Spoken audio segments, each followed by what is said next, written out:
bien, bonjour à vous tous et toutes. Nous allons donc commencer cette table ronde intitulée « Rêver aujourd'hui, point d'interrogation ». Voilà. Alors cette table, elle est préparée, menée conjointement par le partenariat que nous avons avec le festival Idéclic, et Sylvie Martin-Lamani est là, à côté de moi, et Scène d'enfance à Citège France. En fait, on a été mis en relation par le Festival d'Avignon lui-même, puisque nous avions deux préoccupations. L'une, celle du Festival Idéclic, qui était comment parler aujourd'hui, par quelle médiation on peut parler aux enfants et aux jeunes gens de ce monde dans lequel nous sommes, et tout précisément des sujets difficiles, et de ce sujet qui est vraiment celui du festival, à savoir les chemins d'exil. Et puis, la préoccupation de Scène d'enfance, le désir aussi de se poser la question de rêver. Est-ce qu'il est encore possible aujourd'hui d'adresser aux jeunes une parole artistique, une parole citoyenne? Quel type de parole? Est-ce qu'on peut aujourd'hui encore rêver? Est-ce que dans ce monde, qui n'est pas un monde des plus faciles, est-ce que nous allons avoir une parole qui peut leur être adressée? Pas que à eux, parce que je crois que ce qui est important, c'est ce questionnement commun que nous allons avoir là. Ça faisait suite aussi, ça fait partie, plutôt que suite, ça fait partie de ce temps Avignon Enfants à l'honneur, donc que propose Scène d'enfance pour la 5e année. Nous avions embarqué les enfants dans aussi ce sujet du rêve, qui était Rêvons ensemble. On leur avait adressé, pour préparer leur venue, un questionnaire. On leur avait demandé de se situer aussi par rapport à leurs rêves, de répondre à un certain nombre de questions, de nous exprimer leurs rêves aujourd'hui, ce qui a conduit à un temps que vous avez peut-être vécu avec nous dans la cour d'honneur, qui était l'Assemblée du Palais, menée par la Compagnie L'Artifice. Et dans cette Assemblée du Palais, donc, ils ont pu proclamer haut et fort quels étaient leurs rêves. Alors, est-ce que c'était les rêves comme nous l'avons entendu dans L'amour vainqueur, par exemple, d'Olivier Py, qui disait « Je rêve d'un monde meilleur, je rêve d'atteindre la cause, de savoir le pourquoi des choses, de relever tous les défis, d'incarner la philosophie ». Est-ce que c'était des rêves très concrets? Est-ce que c'est des rêves qui leur paraissent être impossibles ou réalisables? Peut-être que on leur avait aussi envoyé une lettre que vous pouvez retrouver dans ce fascicule Avignon Enfants à l'honneur. Dans cette lettre, on leur disait que de par le monde, des enfants, des jeunes font éclater des sacs de rêves grandioses et des cauchemars noirs qui traversent les airs et les mers. Et nous leur disions aussi, vos rêves, nous, artistes et passeurs, nous les prenons au sérieux. Vos rêves réveillent les nôtres. C'est peut-être pour cela qu'un enfant jeune, vraiment jeune, dans la cour d'honneur, a pu dire, je voudrais retrouver la phrase exacte, excusez-moi, voilà, suspense. Il a dit, et je crois que dans ce lieu emblématique, on en a tous été troublés, ne perdez pas espoir, nous prenons la relève. Voilà, wow. Bon, alors, qui prend la relève? Eux. Mais nous sommes là aussi, nous, et c'est nous aujourd'hui, bien sûr, que nous interrogeons dans notre capacité d'artistes, de passeurs, justement, de questionner ce monde dans lequel nous sommes à travers nos paroles artistiques, mais aussi nos paroles citoyennes. Alors, peut-être que la première question, et après, c'est plutôt Sylvie qui va les poser. Mais voilà, oui, ce que je veux dire, c'est qu'on a une table qui a été un peu difficile à construire pour les emplois du temps bien chargés des uns et des autres. Que Joris Mathieu, qui est tout à fait au bout de la table, comme ça il peut partir beaucoup plus facilement, eh bien, va très vite partir, alors ce qui fait aussi que j'écourte un petit peu l'introduction, mais qu'il va être succédé, pas remplacé, non, on ne se remplace pas mutuellement, mais par Yacouba Konaté, qui va arriver, lui, en retard, parce qu'il est dans une autre table ronde. Voilà. Donc, heureusement, nous, femmes, nous sommes constantes, nous sommes là. Et donc, pourtant, on est sollicité, il ne faut pas le croire. Hein, voilà, c'est pas parce qu'on nous ignore et qu'on se rassemble entre nous. Non, mais nous sommes là. Voilà. Et donc, eh bien, je vais poser tout de suite la première question à Joris sans perdre de temps. Joris, tu as pris parti, tu as, je crois, été à l'origine d'une lettre un peu sous forme de pétition, sous forme de, tu appelais à des signatures. Et tu disais que, eh bien, le monde de la culture, comment le monde de la culture accompagnait la jeunesse, et notamment par rapport, eh bien, au climat. Là, tu étais, il me semble, très orienté par rapport à des positions qui avaient été prises par des jeunes. Et la question que je te pose, eh bien, c'est plus précisément comment toi, alors on ne s'est pas présenté, Sylvie, est-ce que tu penses, parce que c'est toi qui vas mener, présenter chacun se présentera. Donc on va aller... Voilà, donc comme là pour l'instant c'est Joris Mathieu, voilà. Donc Joris, tu es directeur, metteur en scène au TNG à Lyon, hein, et c'est un peu cette double, je veux dire, mission, hein, que tu as, que j'interroge. Comment et pourquoi, à un moment donné, tu as eu cette parole citoyenne, et comment ça se fait pour toi, cette parole citoyenne, cette parole d'artiste engagé? Voilà. Merci Geneviève. Bon, tout d'abord, je m'excuse, hein, effectivement, je partirai rapidement du fait d'un engagement sur une rencontre dans laquelle on présente des projets artistiques naissants d'un dispositif d'accompagnement en recherche, en écriture et en développement. Et malheureusement, je ne pourrai pas rester tout le long de la rencontre. Cette question, elle est complexe parce qu'en réalité, je pense qu'il faut poser d'abord un tableau d'ensemble qui est le monde dans lequel on vit, la société dans laquelle on travaille, et là, en tant que directeur d'un théâtre, la responsabilité qui est la nôtre vis-à-vis de l'enfance et de la jeunesse, et comment ça nous interroge en fait intimement à un endroit où, disons-le franchement, et je pense que ne pas être le seul à être traversé par cette idée, nous vivons de grands paradoxes personnels, des grandes tensions et des grands décalages entre ce que l'on peut penser, les discours que l'on peut tenir et les actes.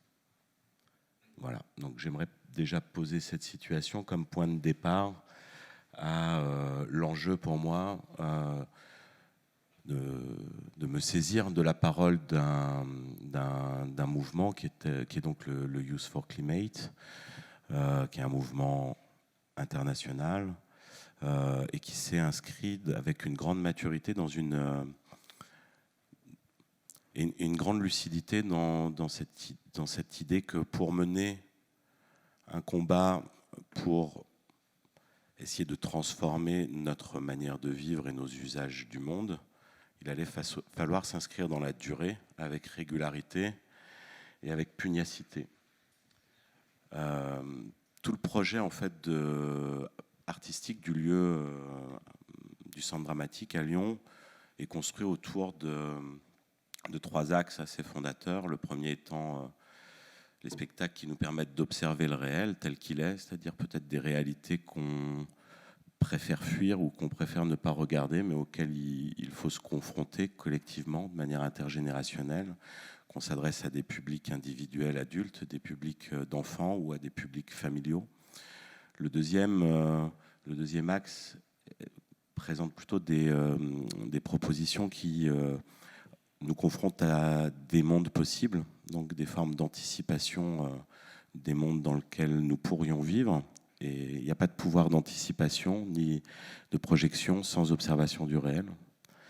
Et le troisième axe, qui est un peu naissant, c'est d'accompagner de plus en plus de projets qui posent la question de la place de l'enfance dans le processus créatif, qu'il soit acteur en scène, participant de l'écriture, avec cette importance pour nous de faire entendre aussi des paroles de la jeunesse, en essayant de ne pas tomber dans l'angélisme, la démagogie ou la complaisance, mais en essayant d'être dans un vrai dialogue d'égal à égal entre artistes et enfants, adolescents.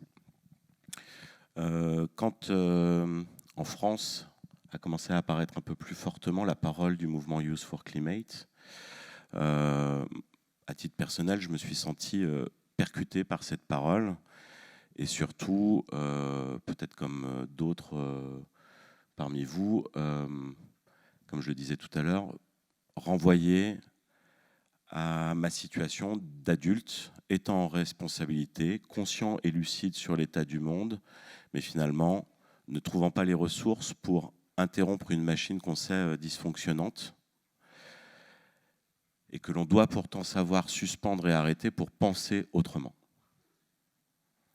Il m'a semblé qu'il était important que nous, acteurs culturels, qu'on soit directrice, directeur d'institution ou artistes, avions d'une certaine manière le devoir de faire entendre à cette jeunesse, non pas qu'on allait les accompagner, mais qu'on allait se laisser regarder par eux, déplacer par eux et savoir les entendre. Et là aussi, sans complaisance et sans démagogie, c'est-à-dire là où ils nous renvoient à notre irresponsabilité. Donc c'est comme ça que j'ai décidé d'écrire effectivement un texte avec un appel à co-signature, parce que pour moi, je pense qu'aujourd'hui, tout engagement doit s'inscrire dans quelque chose de collectif, parce que l'addition des paroles individuelles, finalement, ne fabrique pas des actes. Il y avait un enjeu assez fort pour moi, mais disons-le clairement, c'est-à-dire que ce que peut interroger le Youth for Climate, cette inquiétude de la jeunesse n'est pas que une manière de considérer que nous avons failli. C'est une volonté de se poser des questions qui nous renvoient à des enjeux qui sont aussi ceux du service public, et en particulier celui du service public de la politique de soutien à la création et à la culture, qui est comment on essaye de penser un monde dans lequel on arrive à renouer avec à la fois une justice environnementale, mais aussi avec une justice sociale. Il y a un double enjeu politique qui n'est pas que la question environnementale, qui est comment on reforme une communauté ensemble et comment on se met très rapidement au travail pour faire le tri dans des mauvaises conduites, des mauvais usages, des mauvaises pratiques. Et on a beaucoup de choses à interroger dans notre métier là-dessus, on le sait, on voit la précarisation s'accentuer, on voit dans notre secteur... je ne veux pas appeler ça de l'hyperproduction, mais j'aime bien donner une image assez simple qui sont des courbes de graphiques qu'on utilise beaucoup pour parler des questions environnementales, justement, à savoir une courbe qui montre la démographie qui augmente et une courbe qui montre les ressources qui diminuent et une conclusion qui est relativement logique et qui peut sembler inéluctable si on n'agit pas et si on n'intervient pas, qui est ce qu'on va appeler la collapsologie, c'est-à-dire la chute. Et c'est aussi ce qu'on vit d'une certaine manière, je pense, toutes et tous dans notre secteur, c'est-à-dire une augmentation de notre population active, et on peut s'en réjouir parce que c'est un signe de vitalité, de créativité, une multiplicité d'œuvres qui sortent, une situation dans laquelle il n'y a jamais eu autant de générations actives simultanément et qui produisent des œuvres qui méritent d'exister, qui ont une valeur. Et en face, une diminution des ressources qui n'arrêtent pas de s'effondrer. Voilà. Donc, le parallèle, moi, je le situe ici. Et donc, quand est-ce qu'on décide de repenser notre système autrement, au regard de cette chose-là, qu'on ose l'affronter réellement et que collectivement, plutôt que d'être pris dans nos urgences quotidiennes et des logiques de survie, on arrive à prendre du recul et se dire comment on agit maintenant et qu'est-ce qu'on fait. En responsabilité, chacun, là où on se trouve. Comment, dans nos métiers, on commence aussi à penser différemment la question du développement durable, de ce qu'on investit dans nos spectacles et de finalement ce que ça peut produire comme déchets. Des questions que moi je me pose aussi, c'est-à-dire qu'on a la chance de tourner nos spectacles à l'international. Quelle est notre empreinte carbone et quel sens à tout ça, si ce n'est l'immense plaisir de confronter et en même temps un spectre que je ne veux pas voir arriver, qui serait celui du protectionnisme, qui nous imposerait en fait finalement de rester chez nous, là où on est, ne s'adressant qu'à ceux qui sont autour de nous, sans n'avoir plus d'échange de points de vue, sans n'avoir plus d'échange de vision culturelle, etc., etc. Donc voilà comment est née pour moi cette nécessité de me saisir en fait plutôt de ce qui était impulsé par un mouvement d'une jeunesse, pour essayer de nous interroger, nous, individuellement, à l'échelle de notre lieu et de nos pratiques, d'essayer d'impulser un mouvement plus collectif, puisque quand je discutais avec un grand nombre de collègues, je vois bien que c'est des problématiques qui nous saisissent tous, mais qu'individuellement, il est très difficile de modifier, de s'extraire d'une machine qui est malade. Et donc, on est en train de travailler maintenant pour être dans quelque chose de très concret, et avec une grande difficulté qui est aussi un malaise de l'ère du temps, c'est-à-dire que la parole qui est émise ne ressemble pas à un projet de communication, fabriquant une image de marque sur laquelle on spéculerait pour se positionner dans ce qui est devenu notre secteur, et il faut le dire aussi, quelque chose qui ressemble à un ultralibéralisme forcené et qui nous conduit droit au mur. Dans ce texte, d'ailleurs, je m'amuse à introduire cette parole par la reconstitution d'un dialogue faisant se croiser le discours de Greta Thunberg devant les représentants internationaux à l'ONU et les vœux de notre président de la République, Emmanuel Macron. Discours de vœux du président dans lequel, je ne sais pas si vous avez eu le courage de l'écouter et de le lire jusqu'au bout, mais il nous dit que ça va être approximatif, mais que le modèle ultralibéral touche à sa fin, compromis par trop d'intérêts particuliers et individuels. Donc quand le président d'un pays comme le nôtre fait ce constat, qui me semble relativement lucide,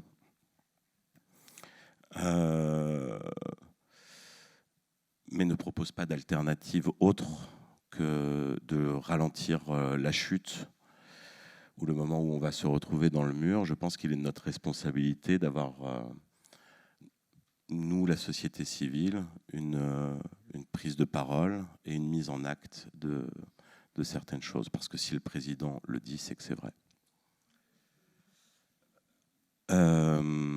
Et pour aller un tout petit peu plus loin, donc dans cette réflexion, après ce premier texte, qui était finalement un désir de voir se manifester des gens qui pourraient partager ce point de vue, on est en train de travailler à un acte plus concret. Nous, dans le lieu, c'est des petites choses, hein, mais on va commencer petitement. Moi, je pense qu'on représente une force importante, le mouvement de la jeunesse et le monde de la culture, pour avoir la prétention de faire entendre une voix qui pourrait amener à se poser des questions fortes.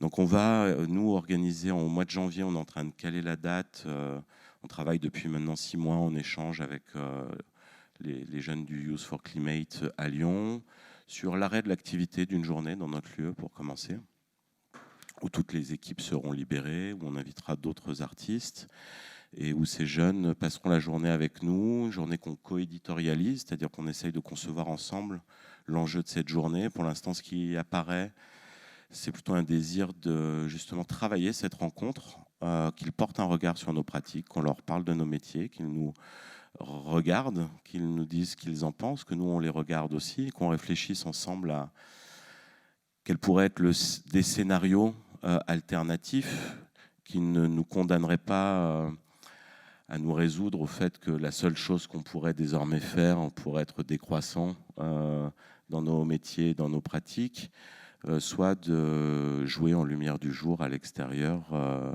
en disant des textes et rien d'autre, puisque de mon point de vue, en tout cas, je considère qu'on a aussi une histoire qui nous a fait apprendre à fabriquer des langages. Et je n'aime pas l'idée de la réduction des langages, mais je sais aussi qu'on ne pourra pas continuer comme on est en train de le faire. Donc, qu'est-ce qu'on arrive à préserver ? De quoi doit-on absolument se débarrasser ? Ça sera un peu l'enjeu pour nous de cette journée de rencontre. Et évidemment, on va inviter l'ensemble des lieux qui ont co-signé ce texte à pourquoi pas envisager à leur échelle, à leur manière, eux aussi une rencontre, d'essayer de voir ce qui peut émerger. Et voilà. Et c'est vrai que je considère que c'est de notre responsabilité en fait d'entendre cette parole qui a été émise, de se laisser déplacer et d'oser commencer à suspendre un peu notre activité, arrêter certaines choses et prendre le temps de penser. Pour l'instant, sans avoir la prétention qu'on va réussir à inventer des solutions, mais au moins arrêter de foncer dans le mur. Et comme la table ronde est organisée autour de cette idée de à quoi rêvons-nous, peut-être juste cette image pour finir, une image que j'aime bien, qui est une image qui est marquante dans un livre sur lequel je vais travailler bientôt, qui est Le loup des steppes de Hermann Hesse, qui est une invitation quand même à une introspection individuelle, intime, mais aussi à un questionnement sur le collectif et la place de l'individu à l'intérieur du groupe. Et il y a une image que je trouve assez forte et assez symboliquement marquante. Ce personnage qui a décidé de vivre en marge du monde dans lequel il ne se reconnaît plus, un soir d'errance dans les rues, se retrouvant dans une ruelle qu'il a l'habitude de fréquenter chaque jour, et dans laquelle il y a un mur borgne. Ce soir-là, voit une porte là où il n'y en a jamais eu avant dans le mur, et une enseigne néon qui se reflète dans une flaque d'eau sur laquelle il arrive à déchiffrer théâtre magique, seul pour les fous, tout le monde n'entre pas. Et c'est peut-être comme ça que moi j'aurais envie d'introduire cette idée du rêve, c'est-à-dire travailler notre capacité individuelle et collective à voir des portes là où il n'y en a pas, à créer des perspectives là où on pense qu'on va dans le mur, et aussi bien par les œuvres qu'on fabrique que par les actes que l'on essaye de mettre en œuvre dans notre travail. Voilà. Merci. Ça marche, oui. Merci beaucoup, Joris. Maintenant, je vais passer, sans grande transition, la parole à Dominique Paquet, qui est juste à ma droite, qui est philosophe et autrice pour le jeune public, qui enseigne à l'université, qui organise des cafés philo pour adultes et des choco-philo, ça s'appelle comme ça, goûter, pour enfants. Et voilà, pour faire une sorte d'introduction à ce sujet qu'on va essayer de traverser avec nos invités aujourd'hui, je lui ai demandé de bien vouloir revenir sur la notion des écritures du réel, les écritures du réel, et d'essayer de définir cette chose-là, ce réel dont on parle en vérité quand on aborde cette notion, et sachant qu'ensuite, et Annabelle Sergent et Magali Mougel nous parleront aussi de leur projet d'écriture du réel, et Yacouba quand il nous rejoindra. Et on entend déjà, on sait déjà qu'il y a quelque chose de grave derrière cet intitulé, mais voilà, nous allons l'entendre. Merci. Eh bien, après l'intervention politique de Joris. Nous allons donc nous questionner sur les écritures du réel. Il faudrait d'abord se mettre d'accord sur cette notion de réel et non pas de réalité. Je précise bien. Est-ce que le réel existe ? Si le mot existe, peut-être que le réel existe. En tout cas, pour moi, je me référerai à la proposition de Jacques Lacan. Le réel, c'est ce qui cogne. C'est ce qui s'obstine, c'est ce qui résiste. Et dans ce cas, à quel moment dans la vie cela nous cogne-t-il ? Alors, de la manière la plus quotidienne, quand on se cogne, effectivement, contre quelque chose qui résiste. Malgré tout, il faut savoir que cette table n'a pas une arête aussi droite que nous la voyons. Il y a un champ moléculaire qui bouge autour. Et donc, qu'est-ce qui est réel dans cette table que nous voyons ? Mais il est vrai que ce qui résiste, eh bien, ce sont des expériences existentielles souvent douloureuses, à savoir la maladie et la mort. J'ai demandé à un scientifique qu'est-ce qui est réel. Et il m'a dit ce qui toujours a le même effet. Une hache, ça coupe, et ça coupe toujours. Mais rien ne nous empêche de décorer la hache et d'en faire un objet artistique. Alors, quant aux écritures du réel, on peut se demander s'il ne s'agit pas d'un oxymore. Parce que dès qu'on prend le stylet ou qu'on prend le stylo, l'acte même d'écrire ou de sculpter ou de dessiner fait intervenir un pas de côté, une transposition et une fiction. Je ne parlerai même pas, mais on peut en parler, de ces figures stylistiques qui s'éloignent énormément d'une langue parlée que l'on imagine réelle, mais même de la façon dont on se raconte ou dont on raconte une histoire dont on est le protagoniste ou dont on a été témoin. L'écriture d'abord, puis la dramaturgie ensuite, puis la stylistique in fine, sont des écarts par rapport à ce qui nous cogne. Même si nous avons des moyens dramaturgiques et stylistiques pour faire sentir au spectateur que ça cogne. Et je crois que tu en donneras, je ne veux pas dévoiler ce que tu vas dire, un exemple patent.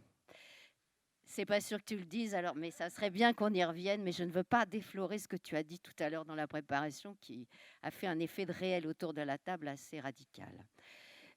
Donc, dans les écritures du réel destinées à la jeunesse, il me semble qu'il y a de toute façon un point de départ thématique qui est quelquefois l'autobiographie ou la biographie de l'auteur, des expériences personnelles, qu'elles soient d'ailleurs traumatiques ou pas si traumatiques que cela, et ensuite une prise en compte en tant qu'auteur, en tant qu'autrice, de ce que nous vivons dans notre vie quotidienne et dans notre vie sociale, politique, nationale et internationale, c'est-à-dire comment le monde nous affecte, rentre en nous et comment ensuite nous l'interprétons. Malgré tout, nous nous sommes posé la question, là en amont de la table ronde, jusqu'où aller dans cette écriture du réel ? Est-ce que sur le plan dramaturgique, nous choisissons un réalisme peut-être radical ? Est-ce que nous faisons un pas de côté ? Est-ce que nous faisons peut-être pas des ornementations, mais en tout cas des transpositions ? Nous nous sommes interrogés aussi en amont sur la question de la fin de la pièce. Est-ce que nous désespérons la jeunesse ? Est-ce que nous avons une position éthique vis-à-vis de la jeunesse, à savoir faut-il ou avons-nous le droit de désespérer nos jeunes et nos adolescents, ou est-ce que nous les mettons à mort si nous les désespérons ? Je pense que tu en parleras ensuite, Annabelle. Donc, fin ouverte, fin fermée, fin pessimiste, fin peut-être onirique, mais il s'agit là de retrouver le rêve, je ne sais pas, ou fin prometteuse. En tout cas, nous sommes tombés d'accord pour dire que nous ne souhaitons pas de fin niaise ou mièvre, et que nous, en Europe, nous avons peut-être tendance à nous marier et à avoir beaucoup d'enfants. Mais ce n'est pas de ces fins-là dont nous parlons dans le théâtre jeunesse. Donc une ouverture qui permet aux jeunes spectateurs de poursuivre la rêverie à partir du spectacle et des images du spectacle, et d'ouvrir des portes, d'ouvrir des espaces en lui, des espaces hors de lui, qui sont des espaces oniriques ou de rêverie éveillée. Voilà ce que je peux dire. Alors on m'a dit, peut-être que tu parles de ton œuvre personnelle. Alors bon, je vais essayer. puisque c'est difficile d'adopter la position philosophique et l'autrice. Mais bon. Donc moi, je pars d'événements, évidemment, ou politiques ou quotidiens. Je vais prendre l'exemple du dernier texte que j'ai fini il y a 8 jours pour Jean-Claude Gall et le Théâtre du Pélican à destination d'adolescents, dans un projet triennal qui s'intitule Jeunesse Philosophie. Et donc, il s'agit d'une pièce à partir de la dialectique du maître et de l'esclave d'Hegel. Et j'ai travaillé sur les challenges adolescents, dont vous avez peut-être entendu parler, qui sont ces défis absolument morbides et mortifères dans lesquels s'engagent pour des longs mois parfois ou de manière plus rapide des adolescents et des adolescentes qui les conduisent à la mutilation, à la mort, au suicide, à l'empoisonnement et qui évidemment suscitent des questions. Qui est le maître? Qui soumet? Est-ce que l'esclave qui fait le challenge accepte de se soumettre ou se révolte? Et comment se joue cette dialectique? Et comment la philosophie va permettre, en dénouant ou en explicitant, en mettant en lumière des concepts de dialectisés de soumission et de domination, va peut-être permettre d'ouvrir un autre espace de rêverie éveillée, parce que le rêve n'est pas antinomique avec la philosophie, et de se rapprocher à la fois d'une éthique de soi et d'une éthique des autres et d'une joie d'exister. Pour cette présentation générale philosophique et puis aussi sur la présentation de ton projet rapide, ce qui fait que en fait les prochaines questions, je vais vous les adresser à toutes les trois dans un premier temps et ensuite à Yacouba quand il nous rejoindra. Yacouba Konaté, j'en dis deux mots parce que je l'ai vu, j'ai vu son spectacle il y a quelques jours à Moirans-en-Montagne, au festival I-Déclic. J'ai la chance de programmer depuis l'an passé. C'est une pièce qui joue depuis 2 jours, je crois, ici. Donc peut-être que certains d'entre vous l'ont déjà vue. Et dans Le jeune Yakou, donc, Yacouba aborde la question de l'exil de manière très personnelle, puisqu'il s'agit malheureusement pour lui d'un vécu qu'il retravaille, redit, rejoue, remet en scène à chaque fois lors de ses représentations. On l'attendra pour nous en parler. À ma droite encore, après Dominique, donc Magali Mougin. Pardon ? Ah, je t'appelle Mougin et c'est Mougel, pardon. Alors, excusez-moi, parce que j'arrive donc directement du Jura, après 60 représentations en 4 jours. Donc, je ne suis pas encore tout à fait, pas complètement atterrie ici, mais vous me reprendrez. Je suis désolée. Donc, Magali, et ensuite, à ta droite encore, Annabelle Sergent. Voilà. Mesdames, vous êtes autrices, vous vous adressez... entre autres au jeune public. En tout cas, on va parler de ces pièces-là. Et dernièrement, vous avez écrit, donc, en ce qui concerne Annabelle, le projet qui s'appelle Waynak, c'est ça, avec Catherine Verlaguet et Magali Shell Choc. Pas en coécriture complètement, mais vous allez nous préciser ça dans un travail avec Annabelle, en tout cas. Il s'agit d'un diptyque sur le thème de la guerre et de l'exil. Donc, dans un premier temps, j'aimerais que vous nous présentiez ces pièces, ces textes, raconter, sans tout dévoiler, l'histoire rapidement. Et l'une et l'autre, s'il vous plaît. Bonjour. Donc en fait, cette idée de diptyque, elle naît d'abord d'un rêve. Elle naît en fait en 2015. À l'époque, moi j'ai plutôt une pratique de conteuse qui s'est éloignée largement de l'image qu'on peut en avoir, mais enfin peu importe. Et je clôt en fait une trilogie. Et le dernier volet de cette trilogie, c'est la réécriture de la légende du joueur de flûte de Hamelin, qui parle en fait d'une société au Moyen-Âge, en tout cas une société extrêmement prospère, qui est faite par des adultes, pour des adultes, et dans laquelle la présence de l'enfance et de la jeunesse n'est pas prise en compte. C'est ce que raconte la légende du joueur de flûte de la main. Si vous prenez des albums et des illustrations, vous verrez que la présence graphique des enfants dans la ville ou de la jeunesse dans la ville n'apparaît qu'aux 3/4 de l'histoire, c'est-à-dire en gros quand ils partent. Donc cette histoire raconte en gros, en substance, que on s'aperçoit de la valeur des gens quand on les a perdus. Je trouvais ça un peu délicat d'aller raconter ça, en tout cas de prendre ce volet-là comme perspective à raconter au jeune public. Alors avec Vincent Loiseau, avec qui on a coécrit le spectacle, on a renversé la dramaturgie et on a décidé de réécrire cette légende contemporaine et de l'écrire à hauteur d'enfant, c'est-à-dire de renverser. C'est-à-dire que la présence des adultes dans l'histoire, elle est quasi inexistante. Ou en tout cas, les adultes ne peuvent pas s'identifier, donc ils sont un peu mis à la porte du spectacle et on parle que de la perte et de la perte de l'enfance. Il se trouve qu'en 2015, en fait, on se trouve... Donc ça, c'est un récit de fiction. On est en 2015, on fait le scénario avec Vincent Loiseau pendant les attentats de Charlie Hebdo. On allume la radio, on est en train de faire le scénario de cette pièce qui est un peu sombre, et voilà. On joue le soir du Bataclan, on joue ici au Grenier à Sel en juillet, le 14 juillet. Et ce qui se passe, c'est que la question de l'écriture, c'est une fiction en fait, voilà, c'est une histoire, on est dans un conte, c'est pas un conte merveilleux, c'est une légende, mais on est quand même proche de quelque chose qui n'existe pas, même si dans l'écriture, on a ramené énormément de choses de ce qu'on pourrait appeler la réalité, en tout cas une pseudo-réalité.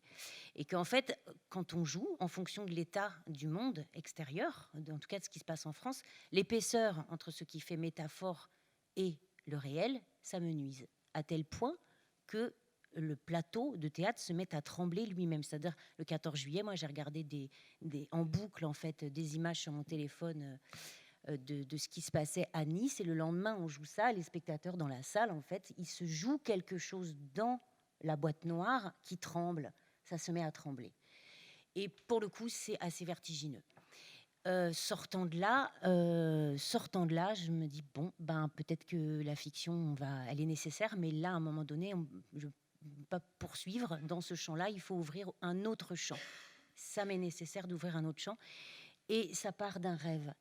On est donc 2015-2016. Raqqa est bombardée en fait, puisque Daesh installe une grosse partie en fait de ses troupes à Raqqa, fait des enfants de Raqqa des enfants soldats. Et pendant ce temps-là, les enfants ici en France, en fait, font des expériences, enfin, pas des expériences, mais vous savez, les trucs où ils se mettent sous les tables, la corne de brume, il reste une demi-heure sur les tables à pas comprendre, les exercices de confinement. Et il faut expliquer, voilà. Et je me demande, en fait, à ce moment-là, si un enfant qui est d'un côté de la Méditerranée avec sa Kalachnikov qu'il n'a pas choisi de porter, et puis un qui est sous la table en train de faire ses exercices de confinement pendant une demi-heure, à se demander qu'est-ce qui est en train de se passer et à s'inventer lui-même quelque chose, sans doute une histoire parallèle pour pouvoir arriver à comprendre. S'ils avaient à se rencontrer, qu'est-ce qui se passerait? Qu'est-ce qu'il resterait en fait de commun? Qu'est-ce qu'il ferait que les circonstances dans lesquelles chacun grandit auraient modifié une perception du monde? Est-ce qu'ils auraient quelque chose encore de commun de l'enfance ou pas? Moi, j'aimerais que oui, mais après, j'en sais rien en fait pour de vrai. Et je tombe dans les recherches, en fait, dans ces recherches-là, je tombe sur un reportage photographique de Magnus Venman, qui est un grand reporter, qui a eu le World Press, attendez, il manque un mot, bref, le prix World Press, pour un reportage qui s'appelle Where the Children Sleep. Et Magnus Venman a photographié des enfants sur la route de l'exil en Europe, et les a photographiés, bonjour, là où il dormait. Bienvenue Yacouba. Voilà. Mets-toi là, Yacouba. Il les a photographiés partout là où il dormait. Et le reportage est à la fois magnifique et terrifiant, puisqu'on voit des enfants dans la forêt, on voit des enfants sur des matelas, on voit des enfants sur des routes. Voilà. Donc, et cette espèce, ce travail qui est extrêmement onirique et en même temps qui donne... qui montre le réel de manière assez terrifiante, en fait, me marque, et je me pose cette question: à quoi rêvent les enfants en temps de guerre? Même si à l'époque, on a beau dire qu'on est un pays en guerre, pour de vrai, on ne l'est pas, parce que la guerre, ça a des règles. Donc on est dans autre chose. Et vient en fait cette proposition, parce qu'en fait, quand on commence à mettre les mains dans ce genre de sujet, on ne fait pas une création, c'est impossible, c'est tellement énorme. Une fois qu'on met le doigt dans l'engrenage, c'est parti pour au moins 2 créas. Et du coup, le premier volet de ce diptyque, à quoi rêvent les enfants? Donc il y a 2 paramétrages pour le diptyque. À quoi rêvent les enfants en temps de guerre? Et ce qui me paraissait hyper important, c'est quand on est quand même le 3e ou 5e, ça dépend combien on vend à l'Arabie Saoudite d'armes, mais on est quand même le 3e ou 5e vendeur d'armes au monde, et écrire une pièce en tant que bobo occidental sur la guerre des autres, sans se poser la question de l'endroit où elle est écrite, et c'est pas juste une histoire de légitimité, je suis légitime, pas légitime, c'est l'endroit d'où ça part, l'endroit d'où ça se regarde, et ça s'énonce. Inclure en fait le point de vue occidental dans les pièces était quasi une histoire de décence. Voilà. On ne pouvait pas aller écrire sur l'histoire des autres, écrire sur l'exil des autres, l'histoire des autres, et à nouveau continuer. On va vous raconter votre histoire et en même temps on vous vend des armes. C'est pas très grave. On fait tout à la fois. On vend des armes et on raconte les histoires. Et donc le diptyque est articulé clairement autour du positionnement en fait du point de vue occidental. Donc Waynak, c'est une coécriture avec Catherine Verlaguet, et ça veut dire où es-tu en arabe, c'est en syro-libanais. C'est un mot en fait que les réfugiés, en tout cas les exilés, utilisent énormément pendant les traversées, puisqu'ils ont leur téléphone portable avec eux, c'est quasi pour certains ce qu'il leur reste de plus cher. Et c'est un mot qu'ils s'envoient parce qu'ils sont quand même majoritairement assez éparpillés pendant le voyage. C'est l'histoire de Naji qui se retrouve ici sur le sol français, qui est mineur isolé étranger, qui a en fait sa grand-mère l'a mise sur les routes avec sa petite sœur Laïa, et elle lui a fait promettre, jurer que quand il arriverait en France, donc elle lui vend la France comme un boniment extraordinaire. De toute façon, il n'a pas le choix, il faut qu'il parte. Elle lui confie un téléphone et elle lui fait promettre que quand il arrive en France, il doit appeler pour assurer la grand-mère et qu'elle ne mourra pas tant qu'il ne l'aura pas appelée. Il est suspendu à la vie et la mort de sa grand-mère. Sauf que dans le voyage, il perd sa sœur. Et quand il arrive en France, il est en double exil, c'est-à-dire exilé de son propre pays, enfin en triple, exilé de sa langue, et il y a aussi cette perte de la sœur. Voilà, qui tant qu'elle n'est pas résolue, tout le reste ne peut pas se résoudre. Et donc il va croiser en fait sur son chemin une ado tout à fait commune, Lily, enfin tout à fait commune, pas tout à fait en fait, qui a une certaine porosité au monde, va-t-on dire, que je préfère dans l'espace du théâtre remplacer le mot empathie par le mot porosité, puisque c'est ce que ça demande à l'acteur, une porosité à son travail, et pas à jouer des sentiments, mais être traversé d'eux. Et donc c'est dans cette grande maladresse que Lily, on va découvrir en fait l'histoire de Naji par les maladresses, les pas de côté de Lily, c'est tout ce qu'on peut se dire, et comment on fait en fait pour rencontrer quelqu'un qui a une histoire traumatique, et comment on fait pour s'approcher. Des fois on s'approche trop près, et puis des fois on est trop loin, et puis tout ça est très très inconfortable. Et tout le travail en fait, il est comment Lily, elle est traversée de cette histoire et nous révèle celle de Naji. Lui nous la révèle parce qu'elle est là. Peut-être dire que donc ça c'est le premier volet du diptyque, et puis le second, en fait il y a quand même un truc, c'est que des textes qui ont été écrits pour la jeunesse sur la guerre et l'exil, il y en a un petit paquet, mais il n'y en a pas tant que ça sur les dramaturgies de la guerre. Et il y en a un qui fait œuvre, c'est Le bruit des eaux qui craquent de Suzanne Lebeau, où elle met 2 ans à écrire ce texte. Elle finit en Sierra Leone, si je ne m'abuse, pour rencontrer Serge Animi, qui du coup est un enfant soldat qui aujourd'hui s'est réparé. Il a lâché la Kalachnikov pour la danse. Et elle est obligée d'aller là-bas pour terminer le texte, parce que la fiction ne suffit pas. Et dans Le bruit des eaux qui craquent, j'espère que vous avez eu le bonheur de lire ce texte terrible et magnifique à la fois, elle introduit en fait le point de vue occidental par le biais d'un personnage de l'infirmière qui vient avec son cahier, et puis l'histoire se joue en arrière-plan. Et l'infirmière s'adresse au spectateur comme étant, on suppose que les spectateurs présents sont les gens du tribunal pénal international. Voilà. Et donc la manière en fait de concerner le spectateur, elle y va assez clairement. C'est un des seuls textes qui induit cette place-là pas simplement on est le spectateur de l'histoire de l'autre, mais quand on comprend dans le texte de l'infirmière dit « Ah, faut que j'abrège ». Ah, je ne peux pas rentrer dans le détail. On comprend qu'en face, on lui demande de faire plus vite parce qu'on n'a pas le temps. C'est glaçant. Voilà. Et c'est à partir en fait, de cet endroit-là que la question du point de vue occidental, elle est arrivée pour écrire. Voilà. Ce n'est pas juste une histoire de légitimité, je veux dire. C'est une histoire de qui regarde. Et jusqu'où, à un moment donné, celui qui regarde, il va pouvoir s'approcher du sujet, pas juste rentrer chez lui et puis fermer le placard 3 jours après, quoi. Oui, voilà. Et donc le deuxième volet en fait du diptyque, c'est que j'ai rencontré l'écriture de Magali Mougel en fait c'était au tout début de ses rêves, puisque c'était en 2016, au printemps 2016, je lisais, et puis je tombe sur Suzy Stork et les guerrières ordinaires, et tout à coup je me dis oulala, qu'est-ce que c'est que ça? Qu'est-ce que c'est que ce truc? Et l'écriture de Magali en fait me faisait penser à des auteurs que j'aime énormément, qui sont Gabili et puis Jean-Pierre Siméon, notamment son Stabat Mater Furiosa. Et donc l'idée a été de lui confier en fait l'écriture d'un récit énoncé au féminin sur la question de la guerre. Voilà, à part Magali Mougel, je ne voulais pas trop qui pouvait écrire ça en fait. Donc on est rentré en contact et on a mis un peu on a pris le temps aussi de travailler ce qu'elle a écrit Shell Shock, qui va sortir bientôt. Je te propose d'en parler, tout naturellement. Bonjour.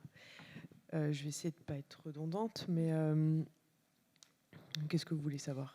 On aimerait savoir de quoi il s'agit. Hein. Il s'agit la question, c'est l'affrontement entre l'armée irakienne et américaine. Enfin, ça tourne autour de ça. Donc, est-ce que tu peux aussi nous parler un peu de l'histoire traitée et puis de ta manière d'écrire ce projet, de te documenter, de nourrir cette histoire, cette fable? Peut-être déjà juste pour proche présenter du théâtre documentaire, pardon, voilà, on en parlait tout à l'heure. Mais... Non, c'est pas du théâtre documentaire, mais c'est un. Enfin, je vais plutôt parler généralement de mon processus d'écriture, c'est-à-dire que plus le temps passe et plus il me semble important d'être dans une démarche documentée, d'enquête, et donc ça va aussi un peu à contre-courant de la rapidité dans laquelle parfois on doit être dans les schémas de production. Voilà. Et donc moi j'ai besoin de temps, et ce qui fait que c'était un plaisir de travailler avec Annabelle, c'est qu'on avait du temps, c'est-à-dire qu'on s'est rencontrés en 2016, et donc le spectacle sort en 2019. Et c'est-à-dire qu'il y a eu le temps aussi de réfléchir, il y a eu aussi le temps que le spectacle et le travail d'écriture de Waynak existent, mais aussi pour pouvoir simplement se poser les questions, parce qu'en fait, on a toujours l'impression que écrire, c'est un truc qui va hyper vite. Tu prends un stylo, t'écris, t'ouvres ton ordi, et puis voilà, on part de ce qu'on éprouve. Hein, voilà. Mais en fait, c'est un peu plus compliqué que ça. Et moi, j'ai besoin, en tout cas, de chercher, de lire. J'ai l'impression que si je ne deviens pas spécialiste du sujet sur lequel je vais travailler, je ne vais pas être à la hauteur de l'événement. Et donc, je trouvais ça exorbitant comme sujet de dire à quoi rêvent les enfants en temps de guerre. Et assez rapidement, dans la continuité de tous les questionnements que Annabelle a énoncés par rapport à l'écriture de Waynak, il y avait comme texte pivot ou genèse à ce projet le très beau texte de Jean-Pierre Siméon, le Stabat Mater Furiosa, qui laisse la parole à une femme nous interpellant, nous, occidentaux, dans notre responsabilité sur les conflits armés au Liban. Et donc, à la vue de ce texte, déjà, il s'avère que c'est peut-être aussi une chose qu'on partage, c'est que moi, je suis très admirative de l'écriture poétique de ce poète qu'est Jean-Pierre Siméon. Ça a été par ailleurs un des auteurs qui m'a accompagnée dans ma formation quand j'étais élève à l'ENSAT. Et je ne voyais pas très bien l'intérêt de faire une sorte de réponse ou d'écrire un autre Stabat Mater, puisqu'il existait. Donc, en rigolant, j'ai dit à Annabelle, monte le Stabat Mater Furiosa, quoi. tout simplement. Et on sentait qu'il fallait aller plus loin. Et il s'avère que moi, je suis passionnée de photographie, que j'aime beaucoup. Enfin, je lis de la photographie. Je ne sais pas si on peut lire ça, quoi. Mais enfin voilà. Et tout d'un coup, dans les premiers échanges qu'on a eus, il y a eu cette intuition de se dire, mais en fait, qui est-ce qui regarde le monde et qui sont ces yeux qui nous ramènent aujourd'hui des images? Eh bien, la réponse, elle est simple. Hein. C'est que ce sont ces journalistes qui parfois prennent des risques démesurés pour aller au plus proche des événements et pour nous en rendre compte. Alors nous, aujourd'hui, on a quand même un regard un peu négatif comme ça sur les journalistes. On dit, ouais, ils nous mentent, c'est tous des escrocs, etc. Et où on se dit, ah, mais pourquoi toutes ces images-là? Pourquoi ces types vont chercher ces images-là? À quoi ça sert de nous montrer ces images-là? C'est pour nous faire culpabiliser.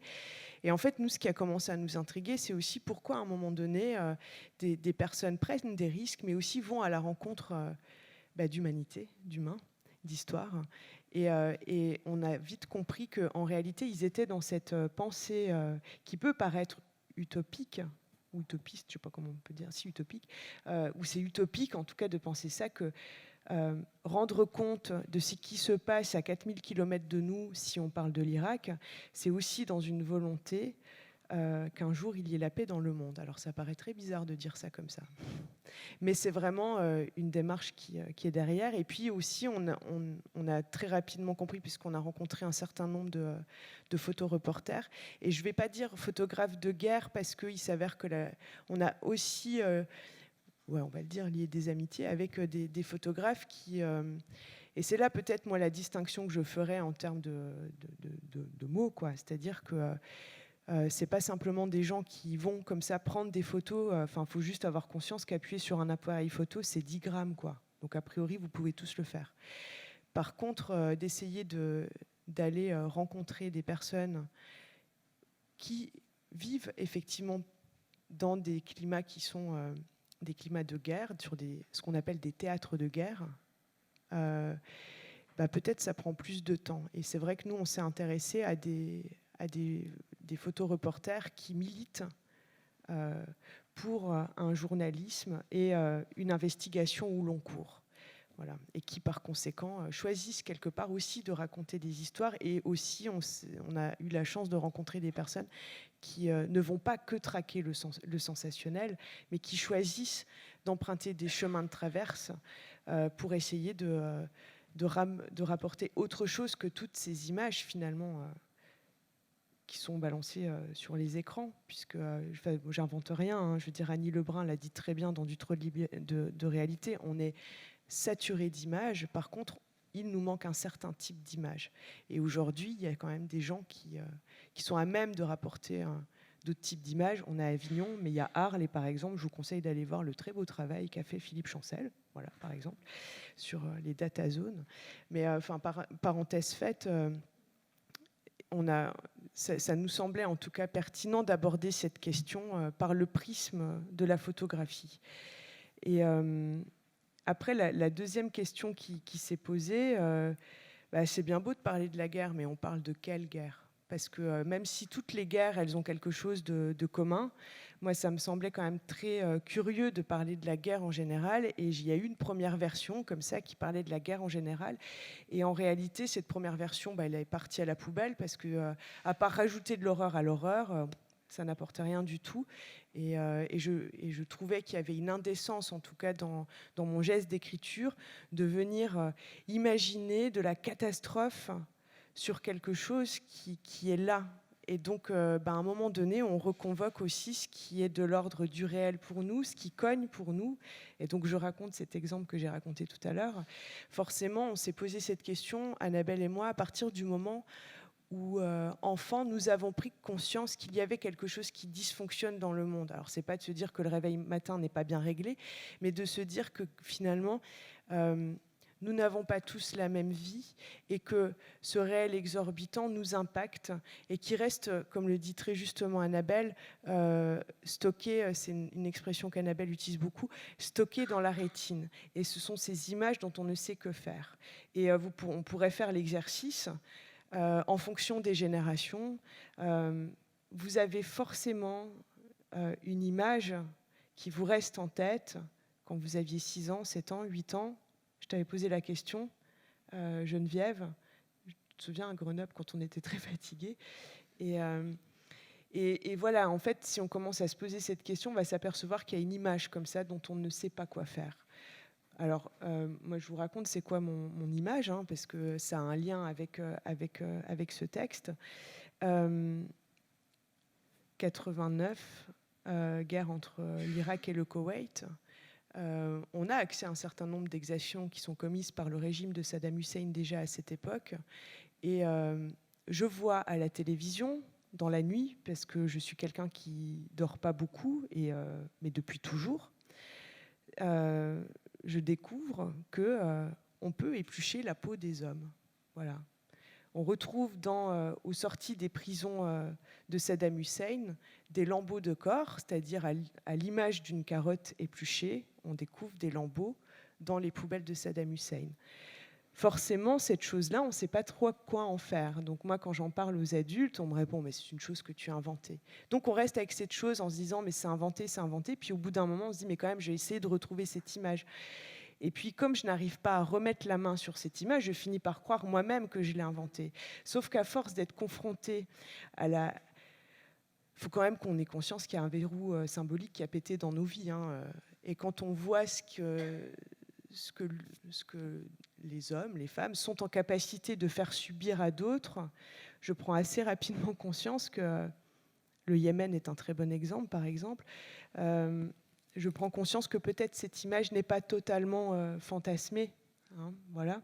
Et donc, on va dire que depuis un certain nombre d'années, je m'intéresse à l'Irak, à l'histoire de l'Irak, à l'histoire de ce pays dont aujourd'hui ne subsiste aucune photo de ce pays qui est complètement détruit, un peu à l'image de la Syrie. Et puis, surtout, 2003... Après 2001, l'invasion américaine, et vraiment je revendique ce terme d'invasion, après on pourra parler de géopolitique si vous le souhaitez, mais après cette invasion américaine en Afghanistan où une chasse à l'homme est mise en place, eh bien 2003, rebelote, même processus. Et bien dans les 10 premiers jours de l'invasion de l'Irak par l'armée américaine, un incident diplomatique est causé. L'armée américaine est pilonnée pendant un certain nombre d'heures par les milices de Saddam Hussein, par l'armée de Saddam Hussein. Et par erreur, l'armée américaine, enfin en tout cas un homme, parce qu'il y a toujours un homme derrière, c'est pas juste un collectif, une erreur est commise, puisqu'il semble voir des snipers dans un immeuble du côté du fleuve Tigre, de l'autre côté du pont Al-Jumouria pour être précise. Et donc, qu'est-ce qu'il fait ? Il demande s'il peut avoir l'ordre de tirer. Il tire. Manque de bol, c'est 2 journalistes qui sont en train de fumer une clope sur les balcons. Puisqu'en fait, il s'agit du célèbre hôtel Palestine qui héberge historiquement tous les journalistes présents en Irak depuis toutes ces guerres consécutives.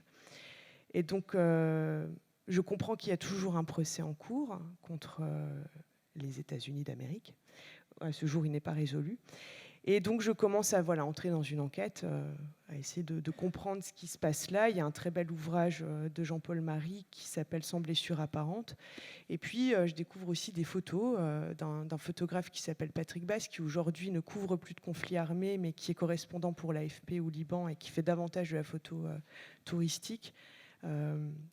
Pas pour le plaisir de faire du tourisme, simplement, c'est le premier journaliste qui va rendre compte du fait que parfois, à force de s'approcher trop proche du réel, on n'en sort pas indemne. Et c'est les 2 premiers journalistes, en tout cas travaillant pour l'AFP, qui vont, en tout cas concernant Patrick Bass, qui va faire reconnaître ce statut de syndrome post-traumatique dans le milieu du journalisme. Après, il y en a d'autres. Mais en tout cas, lui ne va pas forcément écrire, mais il va parler dans les journaux de ça. Et donc, dans toutes ces photographies que je découvre de Patrick Bass et d'autres photographes, je m'aperçois qu'il y a toujours une jeune fille, une petite fille, pas une jeune fille, c'est important, une petite fille qui tourne autour de l'hôtel Palestine, qui parle avec l'armée américaine, qui parle avec les journalistes, et on est en plein pillage. Vous pouvez retourner voir les informations sur France 2 sur le site de l'INA, c'est absolument passionnant. C'est toujours les mêmes images avec des commentaires différents. Mais en tout cas, on est en plein pillage puisqu'il n'y a plus rien du tout, puisque l'armée américaine bloque tout, et pour le moment, la priorité n'est pas de s'occuper de la population, mais de traquer un homme. Et donc, au milieu de cette espèce de bordel, il n'y a pas d'autre mot, cette jeune fille est là. Et donc, moi, je m'intéresse à l'histoire de cette petite fille qui a été, dont parle Jean-Paul Marie, que photographie par ailleurs Patrick Baz. Voilà. Et donc, quelque part, ce texte, c'est ni plus ni moins...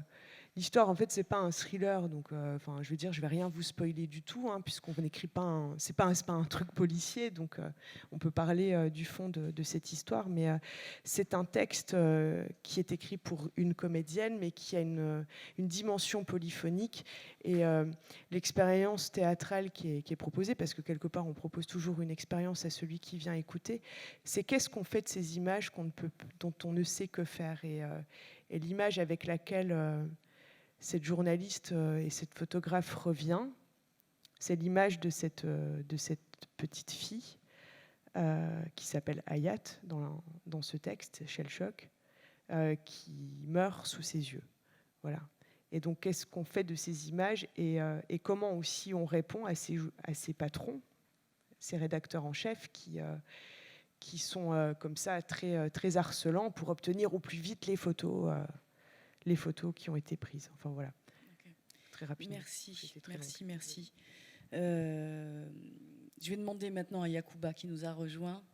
Merci de nous rejoindre parce qu'il joue 2 fois chaque matin depuis avant-hier ici même et d'autres fois avant. Donc je le disais à Moira en montagne. J'espère que tu n'es pas trop fatigué. Tout va bien ? Oui, un peu fatigué, mais ça va. Ça va ? Bon, super. Ben, je veux bien, voilà, tu nous rejoins, mais on était en train, je demandais à nos invités de présenter leur projet. Si tu veux bien nous dire 2 mots du jeune Yakou pour... voilà, 2 mots du jeune Yakou, oui. Ton spectacle que tu interprètes avec Wally. Yacouba, et le spectacle s'appelle Le jeune Yakou, ouais. Et que tu interprètes donc avec Wally qui est un musicien. Ok. Le jeune Yakou retrace l'histoire vécue de l'auteur lui-même, qui était contraint de fuir son pays en 2010 jusqu'à son arrivée dans un camp de réfugiés, et ensuite encore il a continué son voyage jusqu'en France. Donc ça retrace les parcours, les pays qu'il a traversés, de son pays natal jusqu'à son arrivée en France.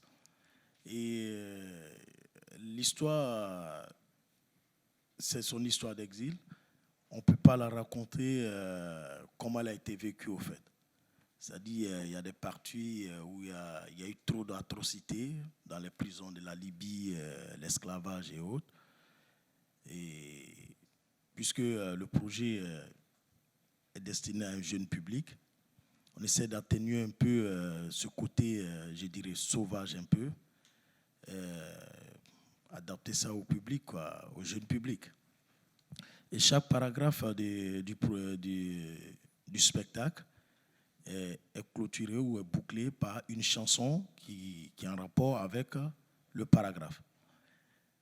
Et il y a des chansons où le public participe avec l'auteur lui-même, ou soit ils écoutent tout simplement. Donc, c'est un voyage. Le jeune Yakou, c'est un voyage. Quand tu viens au spectacle du jeune Yakou, c'est un voyage. Vous commencez. Au début, peut-être ça fait rire un peu. Après, ça pleure. Et après, on rigole. Après, on pleure et on continue. Donc, c'est un voyage, quoi. Et c'est ce qui fait le charme du jeune Yakou. Voilà. Le jeune Yakou a été créé à l'Atelier des artistes en exil en 2017. Au départ, l'auteur ne voulait pas raconter l'histoire parce qu'il se voyait mal parler de sa vie privée en long et en large devant des inconnus.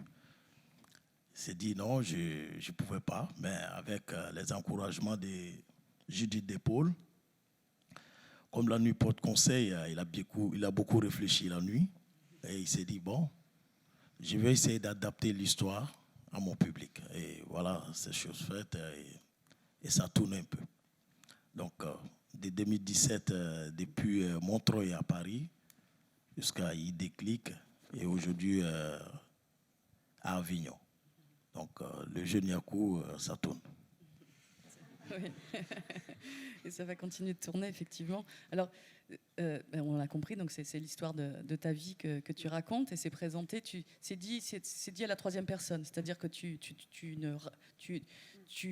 es un conteur sur scène qui raconte l'enfer sur terre, cet enfer-là, et tu as, je sais pas, tu avais peut-être besoin de distance pour être capable de porter ces propos, et donc c'est dit à la troisième personne, et comme tu l'as expliqué, effectivement entrecoupé de musique extrêmement enlevée, dynamique, joyeuse, et en effet tu nous promènes dans tous les spectres des émotions, de l'immense tristesse à la joie aussi. Hein, tu arrives à susciter je sais pas, des élans, des envies de liberté, de libération. Voilà, tu nous fais rêver un autre monde possible. Et on peut, en tant que spectateur, y adhérer en te voyant là, tout simplement, sur scène, capable de porter, de dire et redire ces récits d'une personne qui a échappé à cet enfer. J'avais envie de vous demander à tous à quelle catégorie de jeunes spectateurs vous vous adressez et comment vous réussissez à ne pas justement les démoraliser définitivement en leur parlant de ces sujets graves qui sont au cœur de vos spectacles. Alors, est-ce que je peux poursuivre un peu ta question aussi, parce que depuis, en vous écoutant là, je me dis, oui, ces images, ces histoires sont source de création, mais comment justement, et ça rejoint ta question, comment est-ce qu'elles s'inscrivent dans les enfants? Comment, si on reprend alors l'expression de Boris Cyrulnik, comment elle suscite des rêves qui va leur permettre de grandir? Alors, est-ce qu'on peut parler de rêves? Ça rejoindra Dominique tout à l'heure, tu nous parleras certainement de cette capacité, de ce que signifie aussi le mot rêver. Mais c'est aussi ces créations-là, elles rejoignent les enfants. Bon, ce que tu as fait, Yacouba, pour moi, c'était évident que ta façon d'être sur le plateau, ta façon d'entrer en relation avec les enfants, les jeunes gens qui étaient là, donner, ce que tu viens de dire, hein, donner beaucoup d'énergie en fait et de désir de vivre. Mais comment l'enfant, lui, il est marqué? Ça rejoint alors peut-être ce que tu vas aborder sur la question des âges. Mais pourquoi leur raconter en fait ces histoires-là? Voilà. Alors, oui. Ouais, peut-être juste en quelques mots, pourquoi leur raconter ça? C'est parce qu'en fait, les enfants, ils vivent pas dans une bulle qui est hors du monde. Ça se saurait. Et que nous, en tant qu'adultes, on est au courant, en fait. Enfin, si on veut bien se mettre un peu au courant, on est au courant un peu de... Qui est-ce qui parlait du... Je sais plus, bref, de l'état, quoi, hein, un petit peu de ce qui se passe là, de ce monde qui tremble. Et que les enfants sont absolument pas en dehors de ça. Alors, et surtout, ils en ont la perception de ce tremblement, de ces choses. Il y a quelque chose de l'inquiétude, en fait. On le voit, il l'a dit tout à l'heure, Joris aussi. Voilà, donc, en fait, la question, c'est pourquoi on leur en parlerait pas? C'est-à-dire qu'à un moment donné, est-ce qu'on va continuer de taire les choses? Et un jour, en fait, juste ça. Un jour, on est allé lire Waynac avec, dans la race campagne, par chez moi, machin. Je demande, c'était des 5e, je leur dis, ça va? Ça va? Ouais, madame. Il y a un gamin qui dit, ouais, moi, les réfugiés, c'est bon, ras-le-bol, quoi. Je dis, bon, bah, t'as le droit de dire ça, hein, en même temps, vas-y, dis-le. Enfin, je sais pas, c'est ton droit de le dire. Je l'entends. Je suis pas d'accord, mais je l'entends. Et un autre qui dit, bah, tu sais, moi, madame, je suis contente d'avoir entendu ça. Parce que je préfère le savoir maintenant à 12 ans, plutôt que vous me disiez ça à 18 ans, que j'ai pas le temps de me préparer. Voilà, quoi. Je veux dire, à un moment donné, est-ce qu'en tant qu'adulte, on censure l'endroit de leur propre réflexion parce qu'on a la trouille tout simplement de l'expliquer, parce qu'on n'a pas les réponses, ou est-ce qu'à un moment on se dit ça les concerne à nous de trouver la forme Et on parlait aussi de De la la question de la précaution. Je pense que la question de la précaution, elle est là, à la fois dans le processus de création et dans l'écriture, etc. Et donc de la poétique. Ça induit forcément la question de la poétique. Mais pourquoi on ne le ferait pas? On ne va pas les mettre dans du coton. Alors, peut-être. Ah, pardon. Si on pose des questions, ça va Yacouba, je veux bien, comme tu viens de nous rejoindre et que tu as commencé à présenter ta pièce, je veux bien en effet que tu répondes à cette question-là, justement. À quel type de public tu t'adresses? À partir de quel âge, voilà, et comment, enfin, moi j'ai vu tes représentations adressées à un public familial avec des enfants quand même assez jeunes et des adultes. Et j'ai l'impression qu'il y a une double adresse que tu négocies très très bien avec les spectateurs. Bon, à la naissance du jeune Yakou, en 2017, on avait pensé à un public de 4, 5 et 6 ans. Mais après notre passage à Montreuil, on a vu que non, il fallait augmenter un peu l'âge. Vous comprenez? Et ce qu'on a beaucoup constaté au fil de ces années-là, on a vu que non, si c'était dans les collèges, quand nous on passait dans les collèges, là, c'était les enfants de la classe de 4e. Et là, le message était fort, le message passait bien. Mais quand c'est dans des spectacles, des festivals et autres, là, c'est la famille qui venait. Et tout le monde prenait sa dose. Vous comprenez? Ça dit, les adultes, même quand on est adulte, il y a un enfant qui dort en nous. Vous comprenez? Donc le jeune Yakou, la manière dont je suis sur scène devant les enfants, c'est la même manière, même s'il y a des adultes en face de moi. Et je vois qu'ils réagissent de la même manière. Au lieu que les enfants pleurent, c'est les adultes maintenant qui pleurent. Et j'ai remarqué ça depuis iDéclic et ici aussi au Festival d'Avignon. Je vois que j'ai pas assez d'enfants devant moi et le message est toujours le même. L'amour reste au roi, quoi, c'est ça. Oui, puisqu'il y a une morale, en fait, ton spectacle est construit comme un conte avec une morale à la fin. Vous allez nous dire aussi, vous, parce qu'on s'est posé la question de la fin, hein, des histoires. Je veux bien qu'ensuite, Annabelle et Magali, vous disiez comment, d'un point de vue formel, vous concluez, comment vous terminez, avec ou sans morale, avec ou sans vraie fin. Voilà, je veux bien vous entendre là-dessus.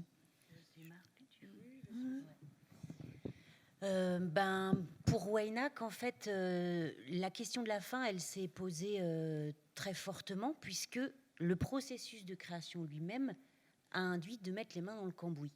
C'est-à-dire qu'on a monté des résidences d'écriture avec ma compagnie et des partenaires culturels à Reims, à Nova Villa, chez Joël Simon, où là, on a été accueillis pendant 1 an, en fait, dans une classe de français langue seconde, donc avec des primo-arrivants, 25 ados, 12-17 ans, quasi 12 langues différentes, et un tiers de ces enfants arrivaient de l'Érythrée, Syrie, Syrie. On avait même un gamin qui était sorti tout droit des ruines de Mossoul. Ça faisait 15 jours qu'il était là, il refusait de parler irakien. Et d'ailleurs, il refusait de parler tout court. Et donc, on a alterné avec Catherine Verlaguet des résidences là-bas à Reims, dans cette classe, avec, voilà, et puis des résidences en race campagne par chez moi, CE2, CM1, CM2. Et il n'y avait pas de problème, enfin, il n'y avait pas de réalité de l'exil, voilà, de la guerre, un peu plus. Mais ça arrive par ricochet. Et du coup, le fait d'avoir à les rencontrer, de travailler avec eux, les mains dans le cambouis, je dis bien les mains dans le cambouis, parce qu'on ne fait pas de l'action culturelle quand on arrive avec un sujet comme ça, vu que de toute façon, l'action culturelle, ça n'existe pas tant que l'œuvre n'est pas créée. Voilà, voilà. En fait, ils ont expérimenté avec nous les questions d'écriture, et nous, surtout, ce qu'on a expérimenté, c'était mais comment on en parle? C'est-à-dire, pour préparer une rencontre, par où on passe pour que la rencontre ait lieu avec ce public, et pas on arrive, boum, on balance le truc, et vous avez compris, on n'est pas là-dedans. Comment la rencontre, elle se produit? Je ne sais plus à quoi j'étais, donc voilà, fin. Et c'est le fait d'avoir nous-mêmes, pendant une année, à osciller. Je dis osciller parce que c'est ça, dans notre rapport à ces deux publics différents. Par exemple, il y a un moment, ça a été très intéressant parce qu'on s'est aperçu que on aimait beaucoup aller à Reims. D'abord parce qu'on boit du champagne, ça c'est sûr. dès qu'on sort du train. Mais c'est pas la seule raison. C'est qu'en fait, ce train, c'était très exotique, puisque les Primo avaient une histoire qui n'était pas la nôtre. Et c'était extrêmement sensationnel et émotionnellement très fort. Vous imaginez? C'est barjot, hein, d'imaginer ça. Et après, dire, on va à Champigny, puis on s'ennuie à Champigny. Bah justement, le noyau dramaturgique, il est là. C'est-à-dire, à quel moment on va chercher la rencontre, même avec ceux qui nous ressemblent. Parce que si on commence à aller là-dedans, c'est foutu, quoi. Si on commence à trouver que... Sinon, on aurait créé un truc hyper émotionnel, voilà, et hyper sentimental. Et c'est pas le cas d'Oenac. Et donc, cette question de la fin, comme on a rencontré en fait des primos, des reporters de guerre, des auteurs en exil, etc., on s'est aperçu, enfin voilà, que pour les exilés, on ne pouvait pas faire une fin. Ça aurait été... On aurait enlevé les 3/4 des réalités des autres. Alors dans l'écriture, dans les 10 dernières minutes, y a, en fait, partout dans l'écriture, il y a des petits cailloux qui sont posés, mais on ne termine pas, on ne donne pas le gâteau, quoi. On ne donne pas le gâteau à l'arrivée. Et donc, il y a des petits cailloux partout pour que se crée quelque chose de l'ordre de l'espoir. Et c'est pas un mot... c'est pas le... Voilà. C'est pas le truc là. Pour que se crée quelque chose de ce que l'on nomme l'espoir, mais qui permet surtout, en fait, d'être debout. Et donc, tout est en place pour que, voilà, Naji aille retrouver sa sœur Laïa, il va pouvoir répondre au coup de fil, il va pouvoir... Mais tout ça, on ne sait pas si c'est vrai. Ce n'est que le personnage occidental qui dit « Et moi, je rêve de ça, et de ça, et de ça. » Et pendant ce temps-là, le téléphone continue d'envoyer des textos, et on ne sait pas s'il va arriver en Italie, et on ne sait pas s'il va retrouver. Mais elle dit « Moi, j'espère que... » Et j'imagine que lui, il est debout à cheval sur les frontières, que la grand-mère tient tête à la guerre avec son nuage de fumée, que Laïa continue de chanter sa petite musique électronique. Et elle finit par dire, les exilés, quand tu les croises, je crois que tu le deviens toi aussi, exilé de ta propre tranquillité. C'est-à-dire que le processus de création, ça a été celui-là. Et on ne pouvait pas être là-dedans. Ce que ça crée, c'est de l'intranquillité. Et tant mieux, en fait. Et du coup, il n'y a pas une vraie fin. Alors souvent, ils disent après le bord de plateau, il y a deux questions. Il y a, est-ce que c'est une histoire vraie, madame? Donc, vous imaginez ce que ça veut dire par rapport aux images qu'ils ont de stocker dans la tête? Parce qu'il y a du parallèle. Et la deuxième, c'est, mais quand même, ça se finit. Alors, du coup, on les laisse finir. Et en fait, tout est en place pour que ce soit le spectateur qui choisit. Ça renvoie, en fait, le spectateur à sa propre capacité d'espérer pour l'autre ce qui est déjà pour soi et pour l'autre. Voilà. Et c'est vrai que c'est une prise de risque à cet endroit-là, mais c'est peut-être ce qui permet que des choses se nomment collectivement au théâtre, dans cette expérience-là du théâtre collectif. Voilà. Merci. Magali, est-ce que tu veux aussi prendre la parole, et puis ensuite Dominique, enfin, si tu le souhaites, oui. Là, c'est un peu particulier sur l'écriture de ce texte chez Elchog, dans la mesure où c'est pas un jeune public traditionnel. Donc je pense que... après, j'avoue que c'est pas forcément une question que je me pose fondamentalement, en fait. Mais là, en tout cas, pour ce texte, il s'agit d'un tout public à partir de... Donc à partir de la troisième. De la troisième. Ouais. Et... t'es d'accord? Quatrième. Et quatrième avec injonction de préparation. Non. Du coup, je peux pas dire que... comment dire? Je suis assez embarrassée sur la question de la fin, dans la mesure où ça présuppose toujours quelque chose qui est de l'ordre de la clôture, et je suis quelqu'un qui ne sait pas clôturer. Donc, par conséquent, il y a une fin, bien sûr, mais comme il y a quand même, je ne vais pas en faire une généralité, mais me concernant, il y a, je ne vais pas dire qu'il y a 50% de choses qui m'échappent, mais comme le texte est effectivement achevé, mais qu'il n'est pas encore créé, et que jusqu'à présent, nous n'avons jamais fait de lecture intégrale. Si, une fois. Oui. C'est vrai. Bah oui, mais une fois, ça compte pas. Donc, venez demain, à 10h30 à la Syrie. Nous ferons une lecture du texte dans son intégralité. Je ne sais pas très bien encore ce que ça met en jeu. J'avoue que là, pour le coup, c'est vraiment quelque chose qui échappe. Ce que je peux juste dire, c'est que ça ne se clôture pas. C'est-à-dire que la figure parlante, le personnage principal de Rebecca, trouve, elle, en tout cas, une résolution à cette longue nuit crépusculaire, puisque on fait le trajet d'une nuit pour savoir que faire de ces images. Par contre, elle offre ce trauma à son collègue qui, lui, vient juste d'entrer d'Irak. Donc, en fait, la question n'est pas résolue, quoi. Mais ça va de pair avec ce questionnement de se dire nous ne savons pas quoi faire de ces images atroces. Est-ce que nous devons les nier ou non? Mais c'est aussi une problématique qui se pose pour les plus jeunes. En fait, en réalité, il n'y a pas de solution. Donc, je suis un peu malaisée pour dire il y a un message ou en tout cas il y a une chose comme ça prescriptive. Je ne sais pas quoi faire de ça. Les photographes ne savent pas. Et après, bien heureux les gens aisés de répondre à ça. Il faut faire ceci ou cela. Moi, je ne suis pas dans un théâtre prescriptif, donc je ne peux pas vous dire. Moi, je voudrais juste ajouter, non pas ajouter, mais réagir un peu, mais ça pourrait conduire vers un autre débat. Je pense qu'il n'y a pas de jeune public traditionnel. Il y a une idée traditionnelle du jeune public. Et peut-être juste à ajouter, pour le coup, que il y a des échappées. C'est-à-dire que, voilà, il y a des échappées. D'abord, il y a des échappées. Il y a des échappées poétiques. Et voilà, peut-être à l'endroit de... En tout cas, il y a réellement, dans Shell Shock, il y a une échappée poétique, puisque c'est un pamphlet poème. C'est comme ça qu'il s'appelait au début. Donc, c'est d'abord une échappée poétique. Et il y a un mouvement de pulsation de la vie. Alors, en fait, c'est très étrange, alors que ça parle quand même de choses terribles. Il y a un mouvement de pulsation de la vie qui est énorme. Et il y a ces échappées. Donc, effectivement, on va les trouver au plateau. Elles existent complètement.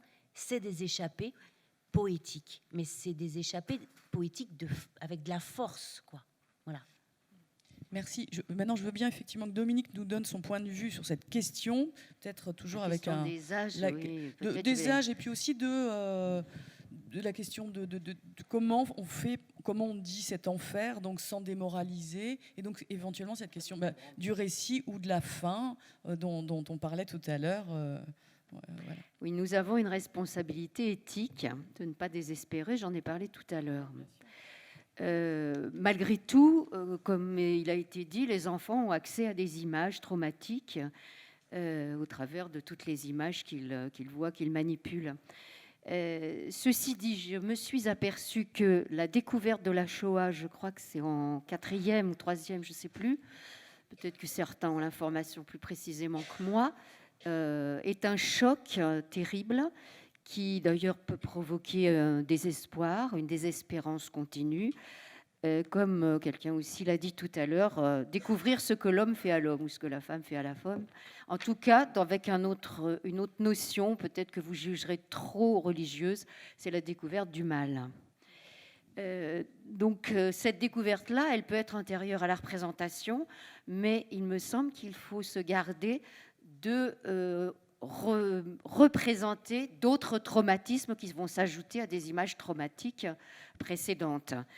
Donc comment négocier, comment réguler. Alors c'est un mot horrible pour la création, hein, mais malgré tout, il faut se poser la question, c'est ce que tu disais, comment réguler ces images qui peuvent être traumatiques, parce qu'on ne sait jamais lesquelles seront traumatiques, hein, puisque c'est Castoriadis qui parle de l'imaginaire du spectateur. À l'imaginaire social, nous pouvons à la limite le partager, mais l'imaginaire radical qui nous appartient à nous, nous ne savons pas dans chaque spectateur ce qu'il est. Hein, certains sont sensibles à la vue, d'autres à l'ouïe, d'autres aux odeurs. Et c'est vrai qu'il y a eu des représentations, notamment celle de Turandot qu'avait montée Luciane Pentillier au Théâtre de la Ville, où les enfants partaient en hurlant, tellement ils avaient peur des nains de la princesse Turandot.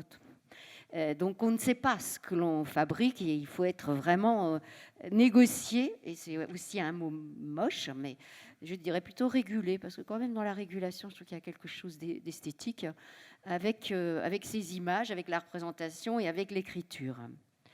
Et puis je dirais qu'il faudrait laisser ce que tu appelles poésie, poétique, Annabelle, la possibilité du merveilleux. Alors je précise tout de suite que je ne parle pas du merveilleux Hello Kitty, Disney. Non, vous en doutez, mais c'est bien de le dire, parce que moi, on me dit comment le merveilleux, mais comment tu ressors ça, ce concept. J'ai dit non, moi, je suis en train d'écrire un essai sur le merveilleux, justement, dans le théâtre jeunesse. Et je me suis posé cette question du merveilleux, de la brèche que le merveilleux creuse dans le réel, justement. Et je vais faire un retour en arrière vers une pièce que je travaille avec mes étudiants et qui pour moi est fondatrice. C'est la pièce de Liliane Atlan, Monsieur Fugue et le mal de terre, créée en 67 et republiée à l'École des loisirs, qui est le voyage vers Bourg-Pourri, c'est-à-dire vers Auschwitz, des enfants du ghetto. Et Monsieur Fugue, qui est un soldat un peu idéaliste, un peu naïf, choisit de monter dans le camion avec les enfants et de les conduire à la mort en leur racontant des histoires. Et ces histoires sont entrecoupées des glapissements des enfants, c'est-à-dire que les enfants sont au-delà du trauma, au-delà de l'horreur, ils ne répondent aux histoires merveilleuses de Monsieur Fugue que par des glapissements. Et ces glapissements, ces ricanements, moi je les entends quand je vais dans les écoles en ce moment. C'est-à-dire surtout les enfants qui sont sur des, je sais plus quoi, de joystick, tablettes, enfin je sais pas comment ça s'appelle, DS, Wii, etc. Ils ricanent, ils tuent et ils disent laisse-moi, je tue. Je suis en train de tuer. Donc ce texte, si vous ne l'avez pas en mémoire, ouvre des brèches du merveilleux, c'est-à-dire que les enfants n'ont pas connu la mer, donc il va parler de la mer et des mouettes et des rochers. Ils n'ont pas connu l'amour, il va parler du mariage, il va parler des traditions rituelles juives du mariage, il va parler de la danse, et il va les emmener jusqu'au moment de Bourg-Pourri. Et la pièce se termine par ce que dit un enfant, n'empêche, j'aurais préféré ne pas naître pour ne pas voir ça. Mais malgré tout, la pièce ouvre des brèches. Alors le merveilleux, moi je vais l'entendre au sens de Pierre Mabille, qui est un poète surréaliste, qui était médecin et poète, qui a écrit un très beau texte qui est publié chez Fata Morgana, qui s'intitule Le merveilleux, où il écrit « Le merveilleux, c'est quand le monde nous donne son accord ». Et je pense que ces brèches poétiques, dans des scènes dures, radicales, des brèches qui font saigner, quand le monde poétique peut nous redonner à certains moments d'une dramaturgie, d'un texte jeunesse ou pas d'ailleurs, cet accord, c'est là que nous pouvons continuer à vivre. Très beau, merci. Ouais. C'est presque une conclusion. Peut-être j'aimerais encore vous poser une question et puis garder un petit moment pour échanger avec vous si vous souhaitez. Si vous souhaitez faire ou des commentaires ou adresser des questions aux invités, bien sûr.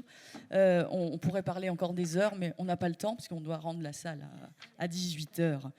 Si, justement, je vous pose une dernière question et ensuite, ce que je disais à l'instant, on vous repasse la parole. Sur la question de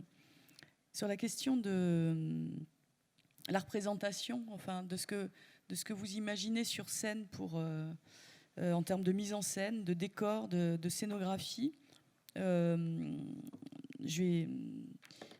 me semble que c'est difficile de figurer ces chemins d'exil, la guerre, ces sujets massifs, ces catastrophes, et que souvent les représentations passent plutôt par un récit ou par une mise en scène très épurée, un décor très épuré. Est-ce que c'est le cas dans Waynak que je n'ai pas vu? En tout cas, c'est le cas dans Le Jeune Iyaku. Il s'agit d'un récit sans... Voilà, c'est pas de décor. Enfin, tu vas nous en parler. ni horreur ni merveilleux sur scène, juste la place pour l'imaginaire. Qu'en est-il pour Waynak? Qu'en sera-t-il pour ta création, enfin votre création de Shell Shock? Voilà, une dernière question que je vous adresse. Dans Le Jeune Iyaku, je détaille un peu. Vous comprenez, je détaille, je parle souvent, je parle des morts. Et la torture dans les prisons de la Libye, l'esclavage et autres, j'explique un peu. Voilà. Tu ne montres pas, tu expliques, mais il n'y a pas d'image, il n'y a pas de. Bon, oui, non, il n'y a pas d'image, mais le spectateur, il crée l'image lui-même, quoi, au fait. Il essaie de se créer des images. Et quand on parle de torture, on tabasse tel monsieur, il est mort. Voilà, lui, il essaie de visionner ça à sa manière. Donc, dans le Juniaku, on explique, on n'essaie pas d'épargner, ça dit le drame aux enfants, non. On essaie, j'essaie de bien expliquer, au fait, ce qui enduit un immigré. Et voilà, s'il y a des lieux où ça parle trop de souffrance, je suis obligé d'expliquer. Mais il y a des tortures que vraiment, dont je garde encore les séquelles. Et puisque c'est mon histoire, aller sur ces détails-là, je crois qu'à chaque 5 minutes, on va s'arrêter un peu pour que le Juniaku même, proprement dit, se reprenne et continue encore l'histoire. On peut, moi, au jour d'aujourd'hui, j'expliquais tantôt à Judith, au jour d'aujourd'hui, moi, je suis prêt à expliquer en long et en large ce que j'ai vécu en Libye, dans le désert et autres. Mais en 50 minutes, on ne peut pas l'expliquer. En 50 minutes, on ne peut pas. Donc, au moins 1 heure et quelques, 2 heures, là, je suis partant pour bien expliquer tout, en long et en large. Voilà.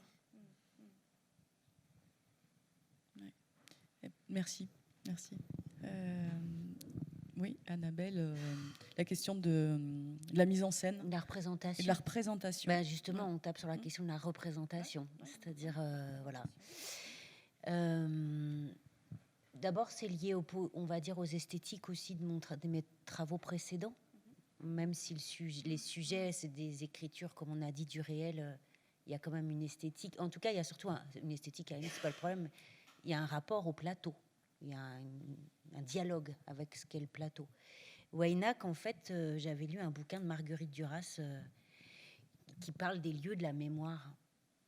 Et du coup, au plateau, en fait, c'est le lieu de la mémoire de Lily, ce personnage qui revient, en fait, dans ce no man's land, sauf que sa mémoire, elle a un brin cramé au passage. Donc, je ne sais pas si vous avez lu le roman La Route de Cormac McCarthy, qui est un chef-d'œuvre absolu.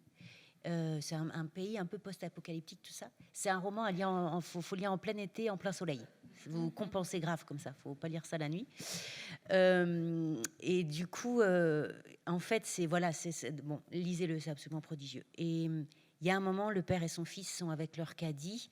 Ils ont 800 ou plus de 800 kilomètres à faire à pied. Ils doivent se cacher toujours. Et le père a promis en fait à son enfant que quand ils arriveraient à la mer serait bleue. Or, tout dans ce roman il y a une catastrophe nucléaire et tout est gris, c'est un paysage de cendres. Et quand ils arrivent sur la plage, la mer est grise. Voilà. Et m'est venu ça, en fait, voilà, c'est Waynak qui vient de cette idée d'un lieu de la mémoire qu'aurait...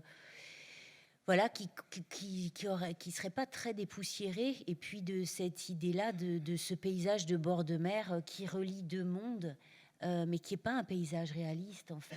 Ça vient vraiment de ce premier rêve que je vous ai raconté tout à l'heure, c'est un rêve, mais c'est une image, moi je rêve en image, en fait. Donc, c'est vraiment une image nocturne, en fait, que j'avais dans la tête, voilà.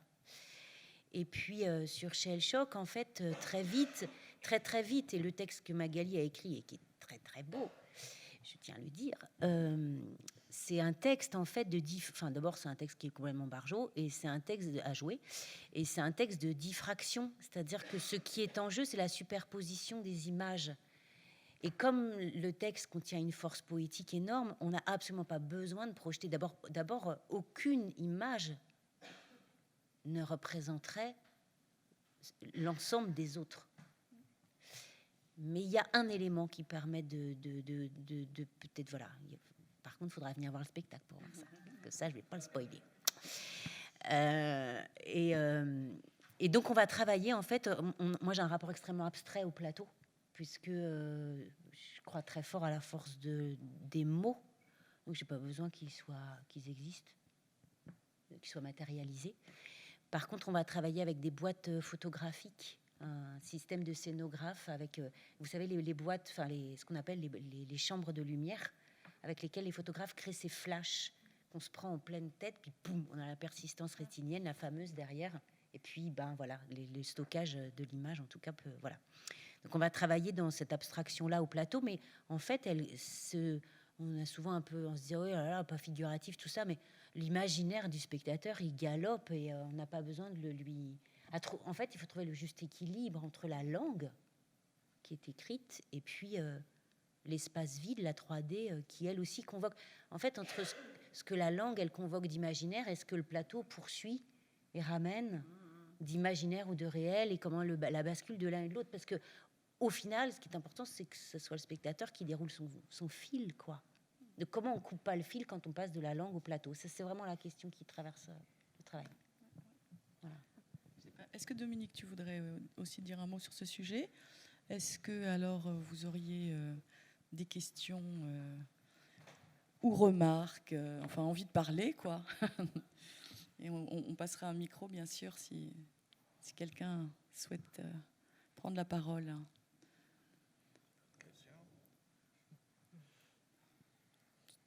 Oui? Est-ce qu'il y a un micro? Oui, il y en a un qui circule dans la salle. Oui. Bonjour, je voulais m'adresser à Yacouba.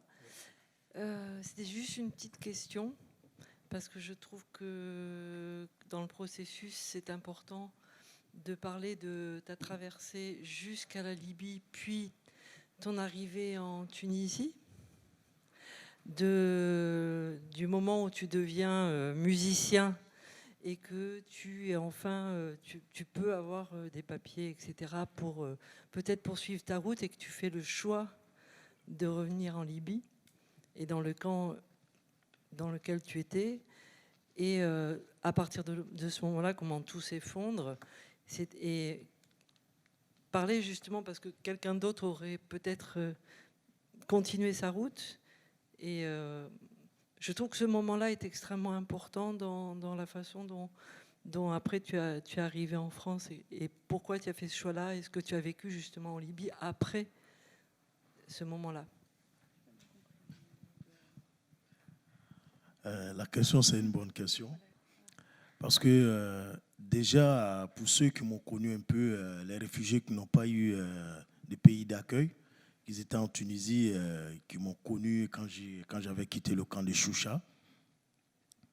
J'ai mené quand même une vie posée en Tunisie. Je vivais seulement de mon art. La musique est venue à moi quand j'étais dans le camp de Choucha. Tout a commencé là-bas, parce qu'en fuyant la Côte d'Ivoire, je n'étais pas auteur-compositeur. Tout a commencé dans le camp de Choucha. Et là, je commence à écrire des chansons. Je sors du camp. J'ai sorti un album en 2014 intitulé Renaissance. Et voilà, quand je me suis vu refuser la carte professionnelle d'artiste, et là, je me suis dit, bah, j'en veux pas aux Tunisiens, mais c'est le système, vous comprenez, c'est le système. Et d'autre part aussi, dans la constitution tunisienne, il n'y avait pas de loi qui concernait quand même les réfugiés. Ça, il faut le dire dans ce temps-là. Et là, l'espoir fait vivre, vous comprenez? Et c'est ce que j'ai expliqué tout à l'heure. J'avais des amis somaliens, soudanais, érythréens, palestiniens. Je vois, ils risquent leur vie. Nous sommes ensemble aujourd'hui, 2 jours, une semaine après, ils m'appellent de l'Allemagne, ils m'appellent de l'Italie, ils me disent, mais... Parce que quand on m'appelait Yakuza, il dit, mais Yakuza, ça va sur Facebook? J'ai dit, oui, ça va, mais tu es où là? Je suis en Europe, toi tu fais quoi en Tunisien, quoi? J'ai dit, non, mais comment tu as fait? Tu as eu un pays d'accueil? Il me dit, non, je suis revenu en Libye et voilà, j'ai traversé, je suis parti. Bon, il y a l'ambition aussi. Un moment en Tunisie, je ne voyais pas de débouchés au fait. Je me suis dit, je vais rester là en train de chanter. Bon, ça n'avançait pas au fait. j'ai pas la 4 Pro, donc ça veut dire que je peux même pas sortir, j'avais même pas de passeport. J'avais seulement mon statut de réfugié. Donc, je me dis, bon, je vais aller voir ailleurs. Mieux vaut souffrir une fois pour de bon. Si ça marche, si j'ai réussi à traverser la Méditerranée, je pense qu'il y a une nouvelle vie qui m'attend. Si ça ne marche pas, bah, au moins j'aurais essayé. Bon, comme je le dis, pendant Jeune Yakou, c'était une idée vraiment stupide parce que quand je suis arrivé en France, et j'ai été choqué à la gare de Lyon, et je travaille là-bas maintenant, de voir, je soigne un peu le mot SDF, j'ai vu un clochard dehors, comme on le dit, ça m'a vraiment choqué. J'ai dit, oh, en France ici, excusez-moi du thème, j'ai dit, mais un blanc qui souffre dans son pays, alors là, c'est bizarre. Donc, il y avait mon bonhomme, là, mon moi supérieur, on communique beaucoup. Oui, il s'est développé quand j'étais dans le camp de Choucha. Et là, je me dis, tu vois, tu as pris tout ce risque, mais il y a la misère ici encore, Yacouba. Là, tu vois ça? Et ça m'a travaillé toute la nuit. Et je m'en voulais à moi. J'ai dit, mais pourquoi tu as risqué ta vie? Et là, c'est pendant ma période d'incarcération en Libye où personne ne savait où j'étais. Et quand je suis rentré en Italie, j'ai vu les messages. De toute façon, les gens se sont mobilisés. C'est là que j'ai dit, mais j'ai fait du tort à toutes ces personnes. Donc, on m'aimait jusqu'à ce point. Ça m'a vraiment fait mal. J'ai dit, non, mais souvent, c'est vrai, c'était mon choix. Je ne le regrette pas aujourd'hui. Hein, mais un moment, en 2016-2017, je le regrettais. J'ai dit, mais ça ne valait pas la peine. Voilà, tu es arrivé en France, tu n'arrives même pas à bien faire ta musique. Et voilà.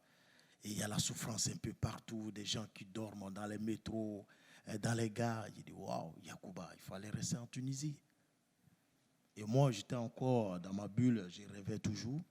Et à chaque fois, quand on partait, on sortait un peu avec Sophie Bachelier, la dame qui m'a aidé aussi là.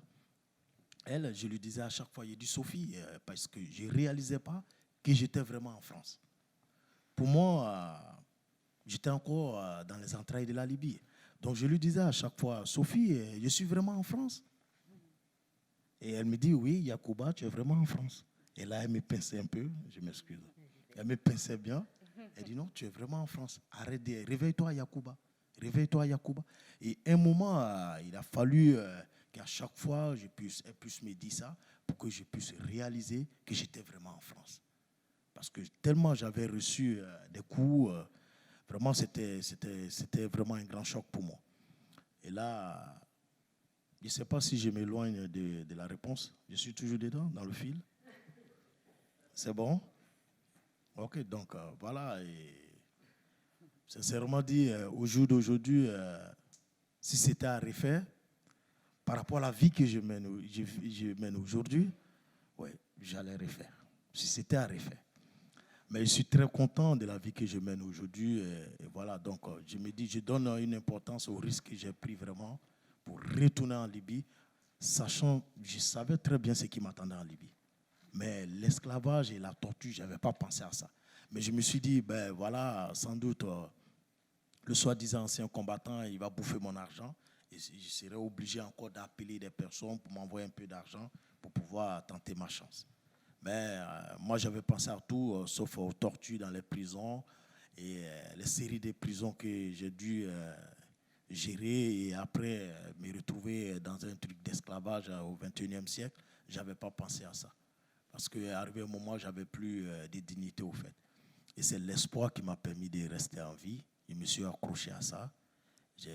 Et toujours avec mon bonhomme, il me disait, hey, Yacouba, il y a des moments, je voyais des amis qui mouraient devant moi dans les cellules. Et vraiment, ils passaient tout le temps à broyer du noir, il n'y avait plus d'espoir. Mais moi, il y a des moments, ça n'allait pas. Mais quand même, je me forçais, je faisais croire que tout allait. Et cet espoir m'a permis de rester en vie, d'être là où je suis, parce que, voilà, il fallait. C'est bon, j'ai répondu un peu? Ok, merci. Merci à toi. Merci. Est-ce que quelqu'un...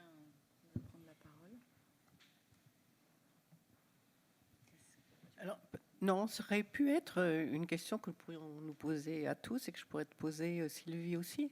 C'est qu'est-ce qui nous amène à justement avoir une table ronde sur ce sujet-là? Qu'est-ce qui fait que, en nous, qu'est-ce qui se passe pour que nous ayons besoin de nous retrouver et d'entendre des paroles? Peut-être que je rebondirai sur ce que tu disais tout à l'heure, Annabelle. Est-ce que nous ne sommes pas devenus des exilés de la tranquillité, de notre tranquillité aussi? Intranquilles, nous sommes peut-être aussi. Voilà. On pourrait poursuivre, et on va vous inviter à poursuivre peut-être de façon plus informelle. Dire aussi que eh bien, le jeune Yakou se joue encore, que Magali, eh bien, tes textes, je ne sais pas si c'est tes textes qui sont montés, mais au moins j'en ai vu un, moi, c'est The Lulu Project, que donc c'est une façon aussi de faire connaissance maintenant, enfin, dans ces jours qui viennent, de se nourrir non seulement de nos réflexions autour d'une table, mais de ces paroles aussi qui naissent sur les plateaux de théâtre grâce à vous. Voilà, un très grand merci. Dire aussi que eh bien, ce n'est pas fini. Avignon Enfants à l'honneur, ça se poursuit. Que vous avez des petits fascicules et que vous saurez donc qu'il y a beaucoup de cartes blanches. Voilà. Et si on poursuivait encore, on dirait que enfant à l'honneur, c'est extrêmement important. Je pense à l'expression enfant à l'honneur, à savoir que c'est autour de l'enfance, de la jeunesse, des jeunes gens, eh bien, que nous nous sommes rassemblés eux aussi, et que si tout à l'heure on parlait, et toi Magali, à hauteur de l'événement, j'ai envie de moi de dire aussi à hauteur de l'enfance, de l'image que nous en avons et que nous créons ensemble aussi. Merci beaucoup. Merci à vous, merci beaucoup, et merci à vous pour votre écoute. Et bon festival. Ouais.